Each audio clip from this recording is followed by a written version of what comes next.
Leverage and ROI. Leverage is commonly known as one of the most important things in property investing and why many people choose it. The simple explanation for leverage is the ability to take loans from, say, the bank to be able to buy a property with, say, this much deposit down. $500,000 as a property, very few people could go and purchase that with cash. But with the help of leverage, you can use banks' funding and perhaps only need $50,000 less or slightly more to purchase that. So with leverage and ROI, why they're so important to each other is that when you have a lower amount of leverage, the same percentage of growth produces a less amount of ROI. When you have a higher amount of leverage, the same percentage of growth, and say 5% on both examples, produces a higher amount of ROI. Why? Because that 5% of growth on the property was able to come through with less down. Means your ROI is greater because the leverage is higher. But there's also risk to it. When you have greater leverage, it usually means your cash flow is less because your loan repayments as a result of having interest on that debt is higher. And then the other risk is in times of vacancy, you can feel more impact, and also in times of having buffers, they're more required there because you have that higher loan with higher repayments. But when you neutralize it with the right cash flow, it's amazing because you're able to then go with less down, buy a property, and now you and person B could have the same properties performing at the same level. But if you had a 10% deposit and they had a 20% deposit down, you're actually doubling their performance, even though the overall growth is at the same level. Because too many people just look at the growth percentage on their property, but don't realize how much they put down. That's the true dollar result that you're looking for. How much you put down and the work it's doing. Because once you know that, then you can start seeing your ROI. And if your ROI is significant, it's usually either because the growth rate of the property was very high or the money you put down was less. And that means that it's enhanced the growth rate's impact on your money you put down.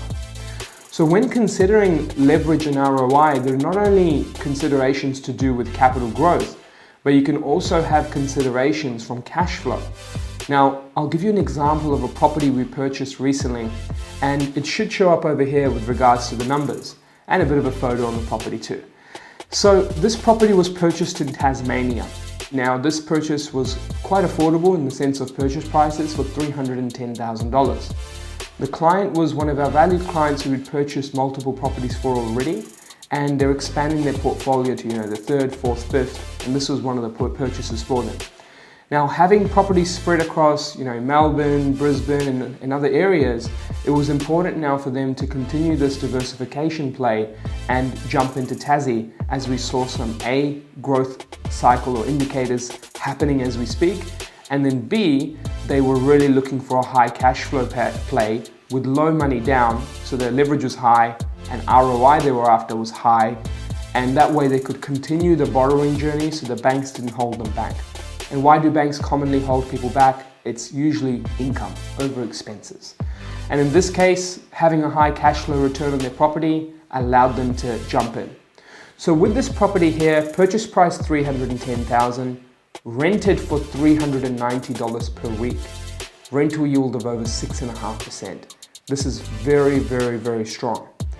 Then if you take away property management, rates, water, landlord insurance, interest only, as well as the small repairs buffer, the total leftover cash flow is over $6,000 per year.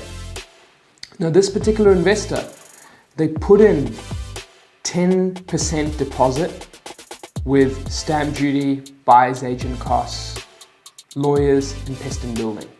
You add that all up, it's between $55,000 and $60,000. So for that leverage being high, they only put down $55,000 to $60,000, but because they're receiving over $6,000 cash flow per annum, their ROI is over 10% per annum, which is huge. No bank is ever offering that. Even if you triple their term deposit rates, you're not likely to get that. So what does that result mean? Because they had a higher amount of leverage and they had a higher cash flow, the ROI is amplified. And with that ROI, it's a substantial number of over 10%, and that's not including any depreciation benefits, not including any capital growth. Now, with property investing, with deposits of 10 to 15% in most markets where the rental yields are over 4.5%, you're likely to get 4% upwards in your ROI. And if you're getting that, well, that means you're outperforming your money than what it would be in the bank, and you have that potential for capital growth, which is the key purpose for me to raise the power of leverage, real estate, and ROI.